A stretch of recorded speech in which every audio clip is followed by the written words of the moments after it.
Antes do vídeo começar, já vai clicando no sininho, já deixa o like e não se esqueça de compartilhar. Isso ajuda o canal a sempre ter conteúdos novos para vocês. Olá! Nesse vídeo de hoje falarei um pouco a respeito do eixo temático biodiversidade e conservação. Como vimos, existem vários biomas ao redor do mundo. Lembrando que os biomas são grandes extensões territoriais com ecossistemas que têm características do clima, vegetação, de forma semelhante. No caso do Brasil, vimos os biomas e a sua importância no ponto de vista da biodiversidade e da importância da sua preservação. Assim, dando um enfoque maior aos biomas, vemos que a Amazônia, que ocupa mais de 50% do território brasileiro, é constituída por uma intensa floresta tropical, igual à floresta atlântica ou à Mata Atlântica, mas abriga vários ecossistemas como florestas densas de terra firme, florestas estacionais, florestas de igapó, campos alagados, várzeas, savanas, refúgios montanhosos e formações pioneiras. Neste sentido, o Sistema Nacional de Unidades de Conservação nos mostra que cerca de 24% do bioma Amazônia é unidade de conservação, um projeto constitucional. Aproximadamente 10% são unidades de conservação de proteção integral e aproximadamente 14% unidades de conservação de uso sustentável. Assim, os insetos presentes no bioma Amazônia e em todos os estratos da floresta são encontrados não só aqueles transmissores de doenças infecciosas, como a malária, ou alguns outros arbovírus, a sinônimo do maiarovírus e do vírus Oropushi, que acredita-se já está migrando para outras regiões, que não só a região norte, são muito comuns nessa área.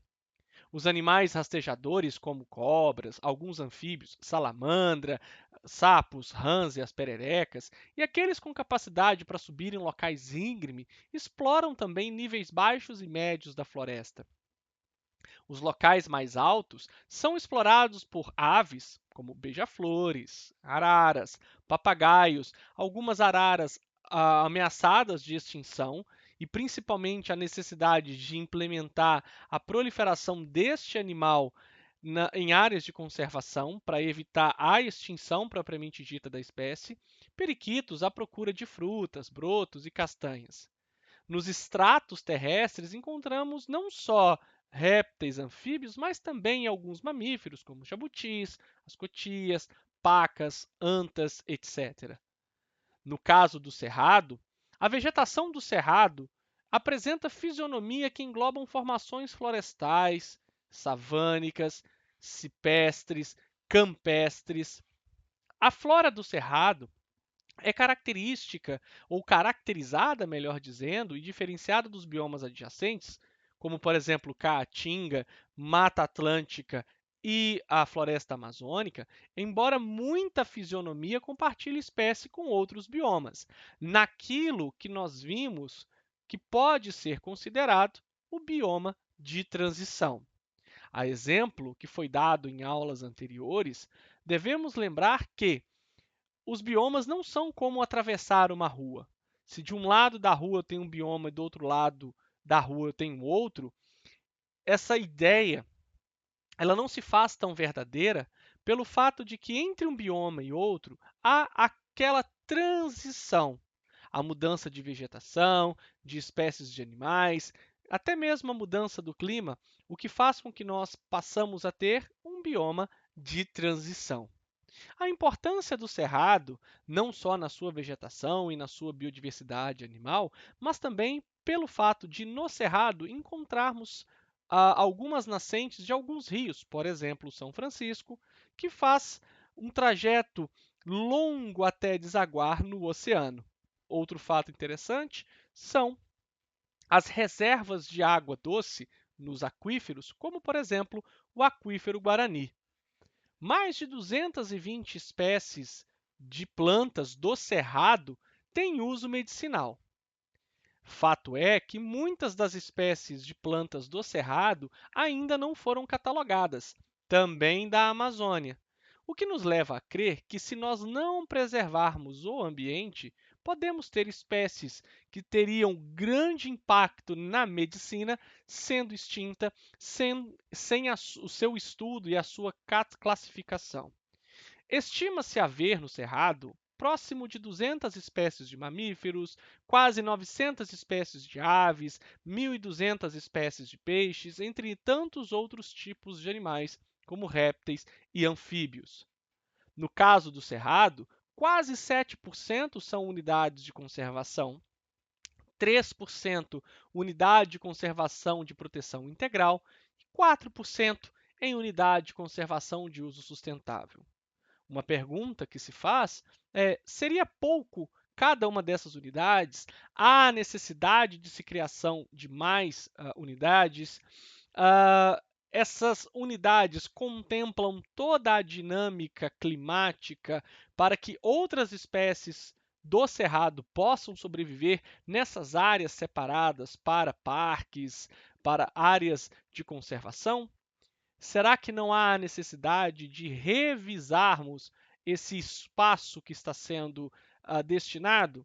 Será que não há necessidade de novas áreas para serem contempladas a fim de preservar essa biodiversidade? É algo interessante para ser pensado. No caso da Mata Atlântica, que foi um dos biomas que mais sofreu o impacto da ação humana, e sabemos que aproximadamente 7 a 8% desse bioma ainda existe fragmentado latitudinalmente, nessas áreas, principalmente do que restou da Mata Atlântica, ainda há um extenso e existente impacto humano. Há a necessidade de se pensar no reflorestamento de áreas que já foram perdidas, até mesmo a criação de corredores ecológicos para a possibilidade da migração de espécies que ainda existem na Mata Atlântica. Como resultado destas pressões, os principais processos responsáveis, historicamente até os dias de hoje, para a perda da biodiversidade são a perda e fragmentação dos hábitats, a introdução de espécies exóticas ou importadas, de doenças exóticas importadas, a exploração excessiva de espécies de plantas e animais, e não só a exploração excessiva da parte biótica, mas também da parte abiótica, né? Como minerais, o minério de ferro que é extraído das regiões de Mata Atlântica, principalmente no estado de Minas Gerais. A esse processo de exploração excessiva resulta a contaminação do solo, da água, da atmosfera por poluentes e também a mudança no perfil climático em todos esses biomas, dado as mudanças climáticas, muito delas, ou grande parte delas, dada a ação dos seres humanos.